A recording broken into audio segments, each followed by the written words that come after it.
அப்பொழுது மனுஷகுமாரன் சிலுவையில் அறையப்படுவதற்கு ஒப்பு கொடுக்கப்படுவார். அப்போ எங்கள் எல்லாருக்குமே தெரியும், ஏசப்பா அந்த சிலுவையிலே எங்கள் ஒவ்வொருவருக்காய் ஒப்பு கொடுக்கப்பட்டாரா. பஸ்கா பண்டிகை என்றாலும் எங்கள் எல்லாருக்குமே தெரியும் இல்லையோ? என்ற ஒரு புதுமுகத்தை நான் காணல, அதால் கட்டாயம் தெரிஞ்சிருக்கும் என்று விசுவாசிக்கிறேன். பஸ்கா பண்டிகை என்றால் என்ன? இஸ்ரவேல் ஜனங்கள் எகிப்தின் அடிமைத்தனத்தில் இருந்து ஆண்டவர் அற்புதமாய் அவர்களை நேசித்ததன் நிமித்தம் அவர்களை என்ன ஒவ்வொருவருக்கும் ஒரு ஆட்டுக்குட்டியை அடித்து, ஒவ்வொரு குடும்பத்துக்கும் ஒரு ஆட்டுக்குட்டி அடித்து அந்த இரத்தத்தை அவர்களுடைய வீட்டு நிலை சட்டங்களிலும் வாசல்களிலும் பூச சொல்லி, அந்த நேரம் சங்கார தூதுவன் இஸ்ரவேல் ஜனங்களுடைய என்னது மூத்த குமாரர்களை விட்டுட்டு எகிப்தியருடைய தலைச்சன் பிள்ளைகளை சங்கரிக்கிறதன் மூலம் இஸ்ரவேலர் அடிமைத்தனத்திலிருந்து புறப்பட செய்கிறது தான் என்ன, அதை ஞாபகம் பண்ணும்படியாய் ஆண்டவர் கொடுத்த பண்டிகை தான் பஸ்கா பண்டிகை. இது எங்கள் எல்லாருக்கும் தெரியும். அப்ப பஸ்கா பண்டிகை என்ன? அந்த ஆட்டுக்குட்டியை போலவே எங்கள் ஒவ்வொருவரையும் அற்புதமாய் பாவத்திலிருந்து மீட்கும்படியாய் ஒப்பு கொடுக்கப்பட்ட எங்களுடைய பஸ்கா ஆட்டுக்குட்டி இயேசு கிறிஸ்து. நாங்கள் வாசிப்போம் யாத்ராகமம் 12வது அதிகாரம் 21வது வசனம், 21, 22 வாசிப்போம். சேர்ந்து வாசிப்போமா? அப்பொழுது மோசே இஸ்ரவேல் மூப்பர் யாவரையும் அழைப்பித்து, நீங்கள் உங்கள் குடும்பங்களுக்கு தக்கதாக உங்களுக்கு ஆட்டுக்குட்டியை தெரிந்தெடுத்து கொண்டு பஸ்காவை அடித்து ஈசோப்பு கொழுந்துகளின் கொத்தை எடுத்து கிண்ணியில் இருக்கும் இரத்தத்தில் தோய்த்து அதில் இருக்கும் அந்த இரத்தத்தை வாசல் நிலைக்கால்களின் மேற்சட்டத்திலும் வாசலின் நிலைக்கால்கள் இரண்டிலும் தெளியுங்கள். அப்ப என்ன? ரத்தத்தை, ஆட்டுக்குட்டியுடைய ரத்தத்தை எடுத்து வீட்டு வாசல் நிலைக்கால்களிலும் நிலை சட்டத்திலும் தெளிக்கும்படியாய் கர்த்தர் கட்டளை கொடுத்தார். ஈசோப்பு கொழுந்து பார்த்தோம்னா ஒரு மூலிகை மருத்துவத்துக்கு பயன்படுகிறதாம். கிருமி நாசினி, தொற்று நீக்கி, ஆன்டிசெப்டிக்கம். அப்ப அந்த நேரத்திலையும் அந்த ஆட்டுக்குட்டிகளுடைய இரத்தத்தை பரிசுத்தமாக்கும்படிக்காய் கதவு நிலைகளையும் இதிலையும் பூசைக்க எந்த ஒரு கிருமியும் தொத்தி விடாதபடிக்கு கிருமி நாசினியை கொண்டு சுத்தப்படுத்த ஆண்டவர் அந்த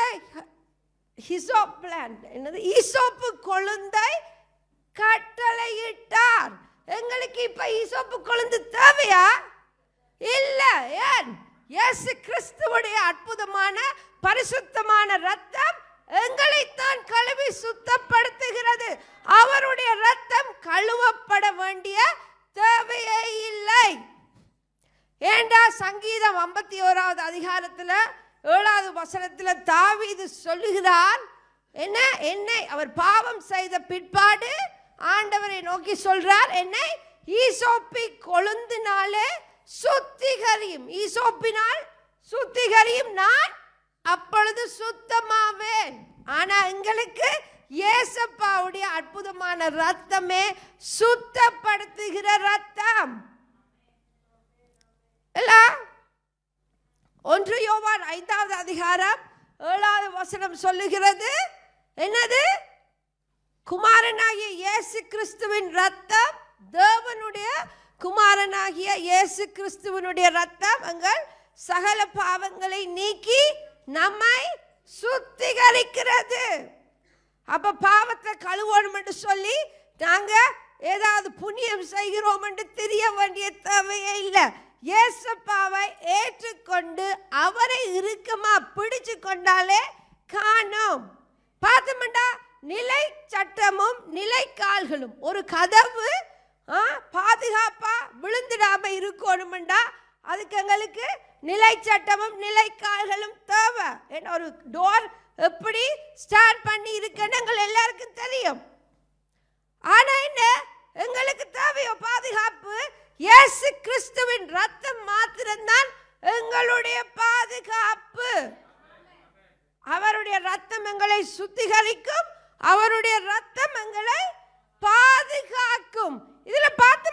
அவர் சொல்றார், கிண்ணியில இருக்கிற ரத்தத்துல தோய்ச்சிட்டு அதை கதவு நிலைகளிலும் நிலச்சட்டத்திலே தள்ளி கட்டாம். என்ன பூச சொல்லி இருக்கிறாரா? இல்ல, தள்ளி.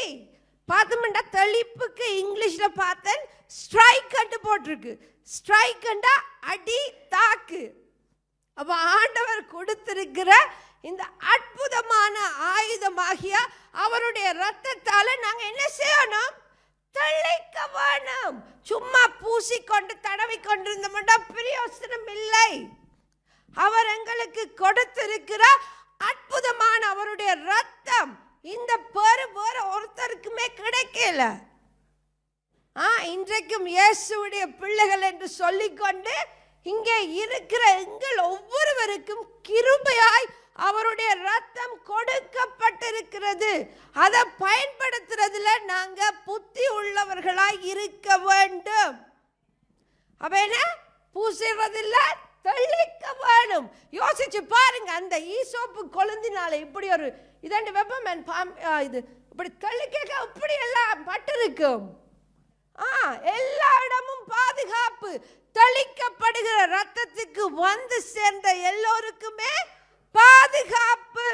1 பேதுரு 1 அதிகாரம் 2 வசனம் சொல்லுகிறது, பிதாவின் முன்னறிவின் படியே ஆவியானவரின் பரிசுத்தமாக்குதலினாலே இயேசு கிறிஸ்துவினுடைய ரத்தம் தெளிப்பிதலுக்கு தெரிந்து கொள்ளப்பட்டவர்கள் நாங்கள்.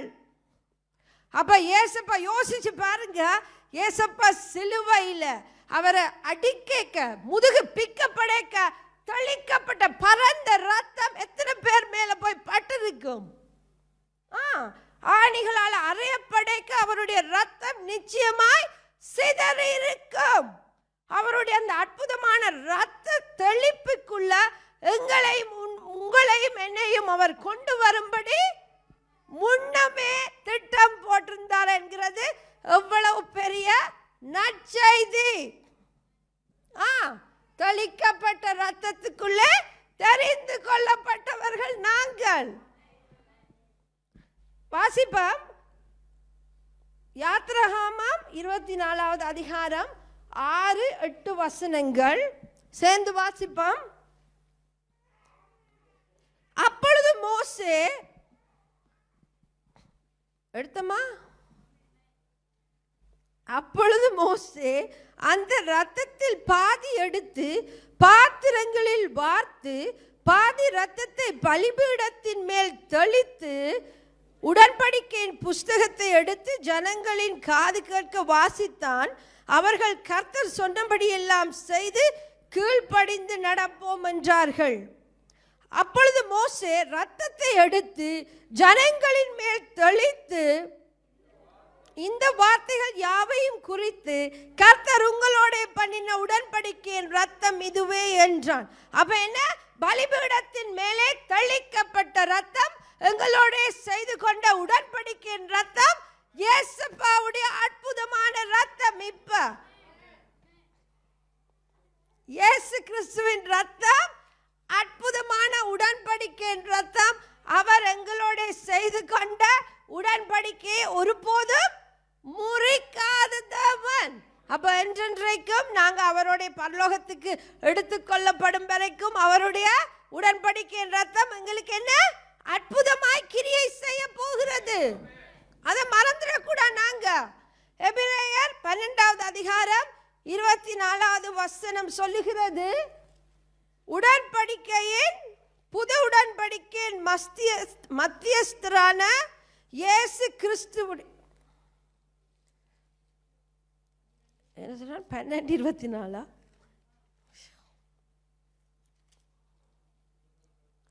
புது உடன்படிக்கையின் மத்தியஸ்தராகிய இயேசுவினிடத்திற்கும் ஆபேலினுடைய ரத்தம் பேசினதை பார்க்கிலும் நன்மையானவைகளை பேசுகிற ரத்தமாகிய தெளிக்கப்படும் ரத்தத்தினிடத்திற்கும் வந்து சேர்ந்தீர்கள்.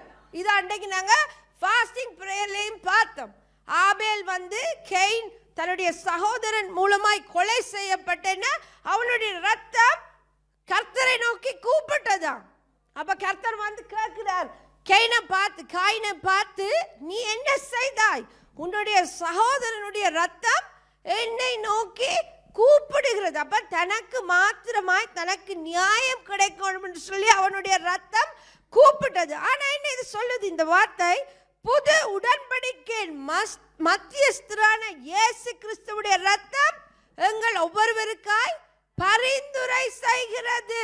அவர்தாமே தேவனுடைய வலது பாரிசத்தில் இருந்து எங்களுக்காக என்ன கெஞ்சி கொண்டிருக்கிறார், மன்றாடி கொண்டிருக்கிறார். நாங்க எல்லாம் வெள்ளையும் சொல்லேமா வந்துட்டு ஏதோ நாங்க தான் பெரியாக்கள் மாதிரி நடக்கிறோம். ஆனா என்ன, எங்களை உண்மையாய் அறிந்து கொண்ட அவர் எங்களுக்காக அனுதினமும் மன்றாடி கொண்டிருக்கிறார். அவருடைய ரத்தம் எங்களை சுத்திகரிக்குது, எங்களை பாதுகாக்குது, பாவம் தொடராதபடிக்கு தொற்று நீக்குது. அவர்தான் கிருமி நாசினியா இருந்தங்களை என்ன செய்றார்? தேவையில்லாதவைகளை எல்லாம் எடுத்து போடுறார், அழிச்சு போடுறாரா? பாவம் தொடராதபடிக்கு தொற்று நீக்குகிறது அவருடைய ரத்தம். இப்ப இயேசுப்பாவுடைய தெளிக்கப்படும் ரத்தத்தின் இடத்துக்கு வந்து சேர்ந்திருக்கிறோம் என்கிற அந்த எண்ணம் எங்களுக்கு எப்பொழுதும் இருக்கணும். ஏண்டா அவர் செய்த தியாகத்தை நாங்க உண்மையாகவே உணர்ந்து கொள்ள வேண்டியவர்கள். அவருடைய சொட்டு ரத்தம் கூட வீணாகாதபடிக்கு நாங்க அதை பயன்படுத்தி கொள்ள வேணும். பயப்படுகிற ஒவ்வொருவரும் இயேசுவின் ரத்தம் ஜெயம் என்று அறிக்கையிடணும். ஏதாவது வேலை நடக்கணுமா? இயேசுவின் ரத்தம். வீட்டை விட்டு போய்க்க இயேசுவின் ரத்தம். கொரோனா காலத்துல பார்த்தோம்டா எல்லாரும் மாஸ்கும் கிளவுஸோடையும், என் ஃப்ரெண்ட்ஸ் எல்லாம் மரக்கறி வேண்டினானா ஃப்ரூட்ஸ் வேண்டினானா எல்லாம் கழுவி சோப்பெல்லாம் போட்டு கழுவிட்டு நான் என்ன செய்ற? இயேசுவின் ரத்தம் ஜெயம், எல்லாத்தையும் இயேசுவின் ரத்தம் ஜெயம். அப்ப அதுவள் என்ன பார்த்து சிரிக்கிறது. ஆனா என்ன, எங்களுடைய விசுவாசம் எதுவோ அதை கர்த்தர் நிச்சயமா என்ன வர்த்திக்க செய்கிறவரா? அற்புதமான காரியம் எங்களுக்காக செய்கிறவர் அவர். அப்ப நாங்க நம்பிக்கையோட அவருடைய ரத்தத்தை நாங்க அறிக்கையிட வேண்டும். அனுதினமும் எங்களுடைய வாழ்க்கையில ஒவ்வொரு செகண்டும் அவருடைய ரத்தத்தை நினைவு கூறுகிறவர்களாய் இருக்க வேண்டும். அதுக்கு நாங்க என்ன செய்யணும்? எங்களுடைய முழு நம்பிக்கையும் அவர் மேல வைக்கணும். இயேசுவின் மேலே நாங்க எங்களுடைய முழு விசுவாசம். என்னாலே முடியும் என்கிறதை விடவும் ஐயோ அவராலே முடியும், அவர் நிச்சயமாய் செய்வார், அவர் நிச்சயம் என்னை காப்பாற்றுவார். அப்ப அவருடைய ரத்தத்தை எடுத்து இப்படி இப்படி தடவை கொண்டிருக்காம நல்லா அடிச்சு தாக்கணும். அப்பதான் என்னது ஜெயம் கிடைக்கும். அவருடைய ரத்தம் தான் ஜெயம். வெளிப்படுத்தின விசேஷம் 12வது அதிகாரம் 11வது வசனம். இது எங்கள் எல்லாருக்குமே மிகவும் பரிச்சயமானது தான்.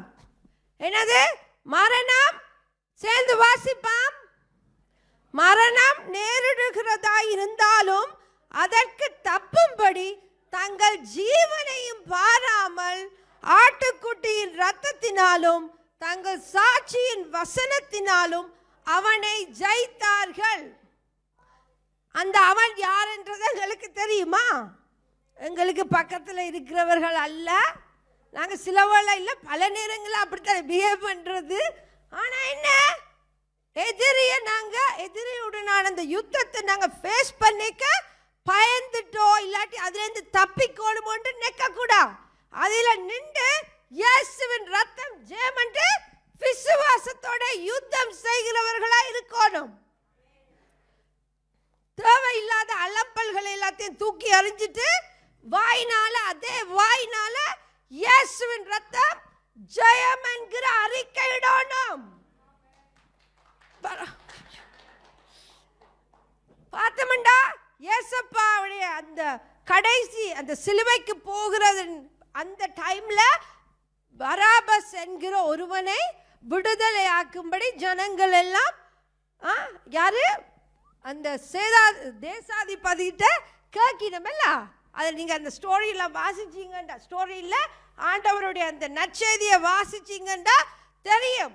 அப்ப பராபஸ் பார் அப்பாஸ் மார்க்ல தான் இந்த ஹீப்ரு எபிரேய அந்த பேர்களுக்கு நல்ல மீனிங் இருக்கு போட்டிருக்கிறார். மார்க்ல பார்த்தோம்னா பராபஸ் பார் அப்பாஸ், அதாவது தகப்பனுடைய குமாரன். அப்ப என்ன, ஜனங்கள் அறிவில்லாமல் இருந்தபடியா யார் உண்மையான தகப்பனுடைய குமாரன் என்கிற அறியாதபடினால அந்த இடத்துல நின்று என்ன பராபஸ விடுதலையாக்கன்னு சொல்லி சும்மா ஃபைட் பண்ணினோம். ஆண்டவருடைய தேவனுடைய உண்மையான குமாரன் யாரு? எங்களுடைய இயேசு கிறிஸ்து. அவர்தான் எங்களுக்காய் சண்டை போடுகிறவர், எங்களுக்காய் யுத்தம் செய்கிறவர், எங்களுக்காய் எங்களுடைய பிள்ளைகளுக்காய் தன்னுடைய தகப்பனுடைய ராஜ்யத்துக்காய் சண்டை போடுகிறவர் இயேசப்பா மட்டும்தான். உலக யுத்தம் எல்லாம் ஒரு யுத்தமே இல்ல. எந்த சண்டையும் பார்த்து பயந்துடாதீங்க. இயேசப்பா போடுற யுத்தம் மட்டும்தான் உண்மையான யுத்தம். அவருடைய ரத்தம் எங்களுக்கு ஜெயம் கொடுக்கும். நாங்கெல்லாம் சண்டைக்கே போத்தவே இல்லை. யாத்ராகமம் 14:14 சொல்லுகிறதை போல நாங்க சும்மா அமர்ந்திருப்போம். அவர் எங்களுக்காய் யுத்தம் செய்வார். அப்ப அவ இத சொல்லிட்டா இவ இத சொல்லிட்டான்னு உட மண்டையை போட்டு குழப்பி சண்டைக்கு போறதை விட்டுட்டு பேசாம அமர்ந்திருங்கோ. சரியா? உங்களுக்கு எதிராக வருகிற எல்லா யுத்தத்தையும் இயேசப்பா தனியாளா யுத்தம் செய்து ஜெயம் கொடுப்பார். பார்த்தோம்னா வேதத்தின்படி எல்லா தலைமுறைகளும் கர்த்தருடைய நாமத்தை அறிந்திருந்தார்கள். ஆபிரகாம், ஈசாக், யாக்கோபுக்கு சர்வ வல்லமை உள்ள தேவன். மோசேக்கும் இஸ்ரவேலிலே அடிமைத்தனத்தோடு இருந்தவர்களுக்கும் யாரு? நான் இருக்கிறவராகவே இருக்கிறவர். அதே same God of Abraham, Isaac and Jacob. எங்களுக்கு இயேசு கிறிஸ்து என்கிற அபிஷேகிக்கப்பட்ட ரட்சகர். சோ நாங்க அதை மறந்து விடக்கூடாது. எங்களுக்காய் அவர் தன்னுடைய ரத்தத்தை சிந்தி எங்களுக்கு அந்த நாமத்தை தெரியப்படுத்தி இருக்கிறார்.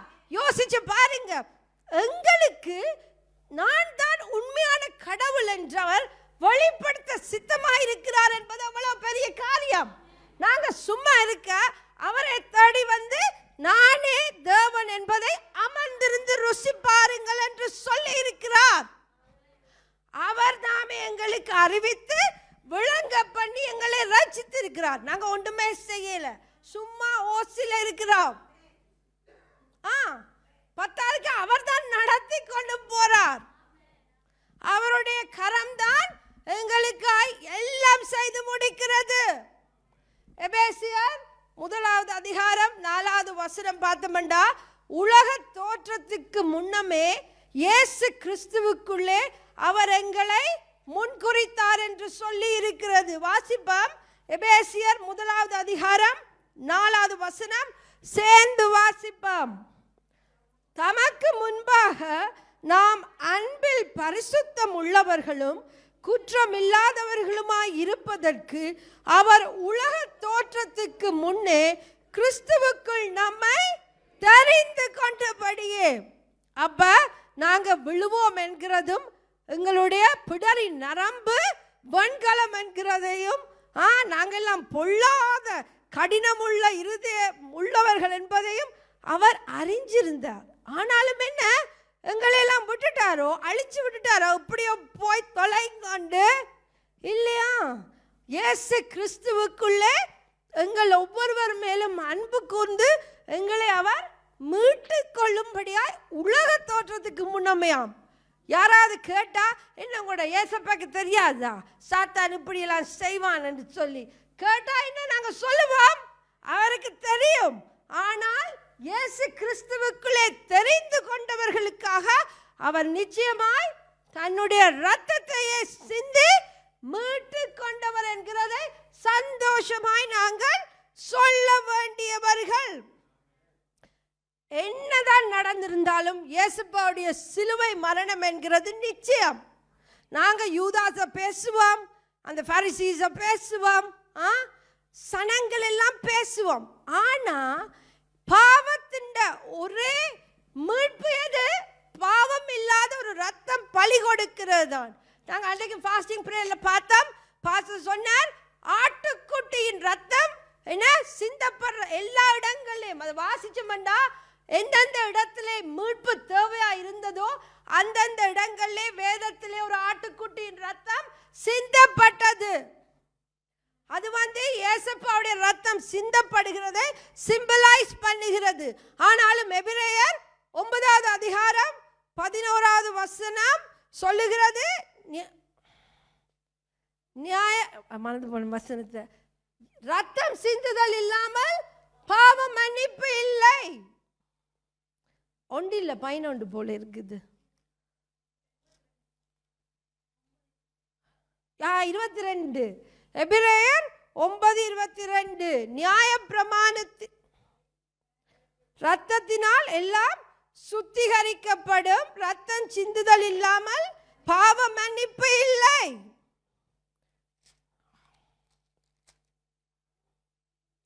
வாசிப்போம் எடுத்துட்டேன். இந்த இருக்கு. நியாயப்பிரமாணத்தின்படி கொஞ்சம் குறை எல்லாம் ரத்தத்தினாலே சுத்திகரிக்கப்படும், ரத்தம் சிந்துதல் இல்லாமல் மன்னிப்பு உண்டாகாது. ஆனா என்ன, பாவிகள் எங்களுடைய ரத்தத்தினால ஒரு பிரயோசனமும் இல்லை. அது அவருக்கு நன்றாகவே தெரியும். அவருடைய திட்டம் என்ன? பாவம் இல்லாத ஒரு ரத்தம் சிந்தப்படுகிறது. அந்த பாவம் இல்லாத ரத்தம் இந்த யூனிவர்ஸ்லயே அவர் ஒருவருக்கு தான் இருக்கிறதா. அப்ப அவருடைய திட்டம் நிச்சயமாக நிறைவேற்றப்பட வேண்டும். அப்ப இந்த சிலுவை மரணம் என்கிறது நிச்சயமான ஒன்று. யோசிச்சு பாருங்க, இப்படி எல்லாம் விழுந்து போவோம் என்று முதலே தெரிந்திருந்த எங்களுக்காக அவர் தன்னையே கொடுக்க ஒப்பு கொடுத்து எங்கள் ஒவ்வொருவரையும் தனக்குள்ளே மீட்டு கொண்டு அவருடைய பரமராஜ்யத்தை அடையும்படி காப்பாற்ற வேண்டும் என்கிற அந்த அன்புக்கு இணையான ஒன்றுமே இல்லை. அந்த அற்புதமான அன்பை அவர் எங்கள் ஒவ்வொருவருக்கும் வெளிப்படுத்தி இருக்கிறார். இயேசுப்பா தன்னுடைய ஆவியை விட்டு விடுகிற பொழுதுல என்ன சொல்றார்? ஏலோய் ஏலோய் லாமா சபக்தானி, என் தேவனே என் தேவனே என்னை ஏன் கைவிட்டீர். அப்ப ஏலோ ஏலோ என்று சொல்லிக்க சுற்றியுள்ள ஜனங்க சொல்லினாம், பொறு அவர் எலியாவை கூப்பிடுகிறார் என்று. அப்ப என்ன, ஏலோ என்கிற நாமம் இயேசப்பாவுக்கும் பிதாவுக்கும் மாத்திரமே தெரிஞ்சது. இவையே இந்த சவுண்ட் இதை வச்சு எலியாவை கூப்பிடுகிறார். ஏன்? அவர்களுடைய ஆவிக்குரிய கண்கள் திறக்கப்பட்டிருக்கவில்லை. அவர்களுக்கும் தேவனுக்கும் இடையிலே உண்மையான ஒரு உறவு இருக்கல. நாங்க அப்படி இருக்காம அவரை அறிந்து கொள்ள எங்களுக்கு கிடைத்த இந்த பாக்கியத்தை நாங்க ஒரு நாளும் வீணாக்கி விடக்கூடாது. எங்களோட சகோதரர் யாராவது யெகோவா என்று சொன்னாலே என்னன்னு தெரியாதபடி நாங்க இருக்கக்கூடாது. யெகோவா என்றா யார் என்று, என்னுடைய தேவன் என்கிறதை நான் அறிந்தாது இருக்கணும். அப்படி இயேசுவுக்கு நிறைய பெயர்கள் உண்டு வேதத்திலே. அதுக்கு வேதத்தை நாங்க வாசிச்சாத்தான் தெரியும். நாங்களும் ஒவ்வொரு வீக்கா சொல்லுறோம், வேதத்தை வாசிங்க வாசிங்க உண்டு. ஒரு சென்டென்ஸ் ஆது வாசிக்கிறதான் பிரயோசனம். ஏனென்றா இயேசப்பா என்கிற அற்புதமான ஆண்டவரை அறியாமல் இருக்கிறது ஒரு சாபம். அதுவும் சபைக்கு வெளியில இல்லாம சபைக்குள்ளே இருந்து கொண்டு வேதத்தை வாசிக்காமல் இருக்கிறவர்கள் சபைக்கப்பட்டவர்கள்.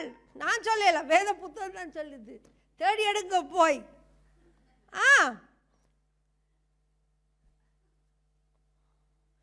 நாங்க என்ன பாவத்தை செய்துட்டு எங்களுடைய கிரியைகளாலே அதை கழுவ முடியும் என்று நினைச்ச பிரயோசனம் இல்லை. அது ஒருபோதும் பாவத்தை கழுவாது. அப்ப பாவம், எங்களுடைய பாவம் முதல்ல நான் பாவி என்கிற அறிவங்களுக்கு வேண்டும். நான் பாவி, என்னை மீட்கவே ஏசப்பா வந்தார் என்கிற அந்த அறிவு எங்கள் ஒவ்வொருவருக்குமே வேண்டும். எங்களுக்கெல்லாம் இருக்கிறபடியாத்தான் நாங்கள் சர்ச்சுக்குள்ள வந்திருக்கிறோமா? இல்லாட்டி இன்றைய கட்டடிச்சுட்டு எங்கேயாவது போயிருப்போம். சஞ்சித் இல்லையா? இல்லை இல்லை, அவரை மட்டும் பார்த்து சிரிக்க வேண்டாம், எல்லாருக்கும் தான் சொல்றேன். ஏண்டா ஒவ்வொரு நாளும் வாராக்களும் மந்த் வாராக்களும் அப்படியெல்லாம் இருக்குது. இல்ல நான் உங்களை குற்றம் பிடிக்க சொல்லல, கொமெண்டா சொல்றேன். ஏண்டா ஆண்டவருடைய அந்த அற்புதமான அந்த பிரசன்ஸை வீட்டில் சபையில் ஒரு 1.5 மணித்தியால வந்திருந்து அதை நிச்சயமாய் நீங்கள் ருசி பார்க்க வேண்டும். இந்த வர்ஷிப் பாடேக்க அவருடைய மகிமையின் பிரசன்னம் ரங்கி வருகிறது ருசி பார்க்கணும், தாகமாய் இருக்கணும். இயேசுவுடைய ரத்தம் வீணாய் போகக்கூடாது. அவர் சிந்தின ரத்தம், அவருடைய தியாகம் வீணாய் போகவே கூடாது. இது எல்லாருக்கும் இல்ல, தொப்பி அளவானாக்க தான் போடணும். ஓகே, மற்றது என்ன? பாவம் மன்னிப்பு வேணுமெண்டா அவருடைய தெளிக்கப்பட்ட ரத்தத்துக்குள்ள வந்து சேரணும். தெளிக்கப்பட்ட ரத்தம் எல்லார் மேலேயும் தான். ஏண்டா யோவான் 3வது அதிகாரம் 16வது வசனம் சொல்லுகிறது என்ன? மறந்துட்டு சொல்லுங்க.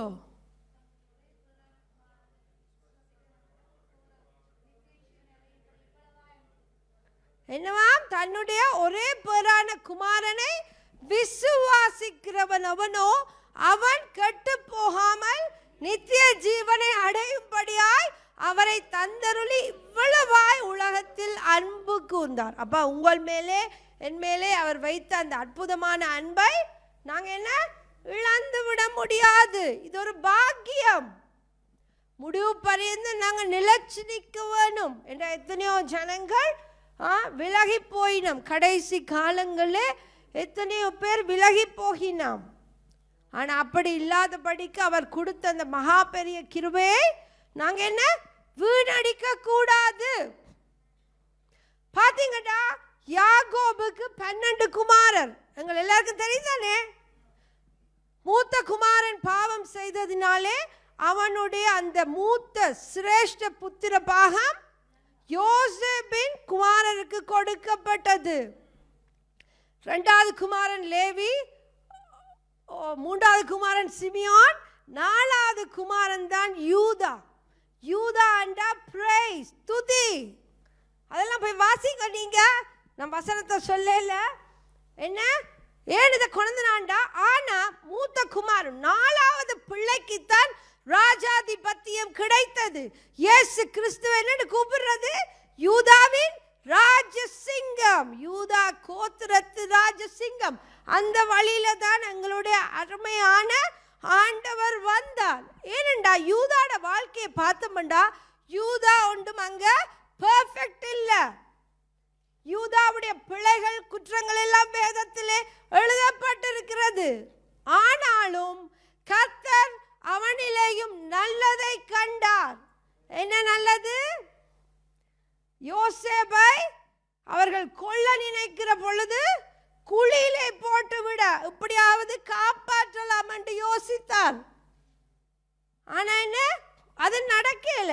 ஒரு சின்ன நல்லதென்றாலும் இயேசப்பா எங்களே அந்த நல்லதைத்தான் காண விரும்புகிறார். நாங்க எவ்வளவு அக்கிரமங்கள் செய்திருக்கிறோம் எங்களுக்கு தான் தெரியுமா? ஆனா அவர் வந்து அதை எல்லாத்தையும் தள்ளி போட்டுட்டு அந்த ஒரே ஒரு நல்லது, அவர் அதைத்தான் எதிர்பார்த்து கொண்டிருக்கிறார். நாங்க அந்த ஒன்றுக்காக, ஏதோ ஒன்றுக்காக தன்னை தேடுவோமா? தான் செய்த அந்த தியாகத்தை மறக்காமல் அந்த 10 குஷ்டரோகிகளே ஒரு குஷ்டரோகி திரும்பி வந்து நன்றி செலுத்தினதை போல கர்த்தர் நித்தமும் எங்களுக்காய் செய்கிற அற்புதமான காரியங்களுக்காய் எங்கள் கண்கள் காணாத போதும் எங்களுக்கு பின்னாயிருந்த அவர் எத்தனையோ காரியம் செய்கிறார். இன்றைக்கும் நாங்கள் ஜீவனோடு இருக்கிறது கூட அவருடைய சுத்த கிருபை. ஏன்னா நாங்கள் வரைக்க கூட ஒரு ஆக்சிடென்ட் வந்திருக்கலாம், புல்லு தடக்கி கூட விழுந்து இறந்திருக்கலாம், எத்தனையோ விதமான காரியங்கள். ஆனாலும் இன்றைக்கும் ஜீவனோடும் சந்தோஷத்தோடும் இந்த இடத்திலே எங்களாலே இருக்க முடிகிறது. எத்தனையோ இருதய பாரங்கள் இருந்தாலும் அது எல்லாத்தையும் ஏசப்பாட்ட ஒப்பு கொடுத்துட்டு நாங்க இருந்து அவருடைய வசனத்தை கேட்க முடிகிறது. அப்ப ஏசப்பா சிந்தின அந்த வல்லமை உள்ள இரத்தத்தின் மகத்துவத்தை நாங்க மறக்காதவர்களாய் அதை எப்பொழுதும் அறிக்கை செய்து யுத்தம் செய்கிறவர்களாய் நாங்க இருக்கணும். அவ்வளோ ஈஸி. கத்தி எடுக்க தேவையில்லை, வாள் எடுக்க தேவையில்லை, கல் எறிய தேவையில்லை, சத்தம் படாம இயேசுவின் ரத்தம் ஜெயம் முணுமுணுத்துட்டு விட்டுறணும். ஒரு உடம்பு நோ கூட இல்லை சண்டேல.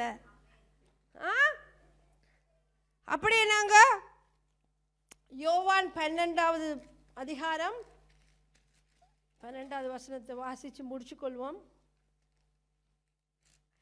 யோவான் 12. மறுநாளிலே எடுத்தமா எல்லாரும் சேர்ந்து வாசிப்போம். மறுநாளிலே இயேசு எருசலேமுக்கு வருகிறார் என்று பண்டிகைக்கு வந்த திரளான ஜனங்கள் கேள்விப்பட்டு குருத்தோலைகளை பிடித்து கொண்டு அவருக்கு எதிர்கொண்டு போகும்படி புறப்பட்டு, ஹோசன்னா, கர்த்தருடைய நாமத்தினாலே வருகிற இஸ்ரவேலின் ராஜா சோஸ்தரிக்கப்பட்டவர் என்று ஆர்ப்பரித்தார்கள். ஹோசனாண்டா காப்பாற்றும் ஆண்டவரே. அப்ப அவர் வருகிற பொழுதிலேயே அவைகள் தொடங்கிட்டினாம் ஆர்ப்பரிக்க, ஆண்டவரே எங்களை காப்பாற்றும், கர்த்தருடைய நாமத்திலே வருகிற ராஜாவே எங்களை காப்பாற்றும். இவ்வளவு அற்புதமான வார்த்தைகள். இப்பொழுது நாங்க எல்லாருமா எழும்பியிருந்து ஏசப்பா ஹோசன்னாவை நாங்கள் ஆர்ப்பரிக்க போகிறோம். எங்களுடைய அற்புதமான ஏசப்பாவை நாங்க விட்டுவிட முடியாது. இந்த நாளிலும் நாங்க என்ன ஹோசன்னா என்று சொல்லி ஆர்ப்பரிக்க போறோம்.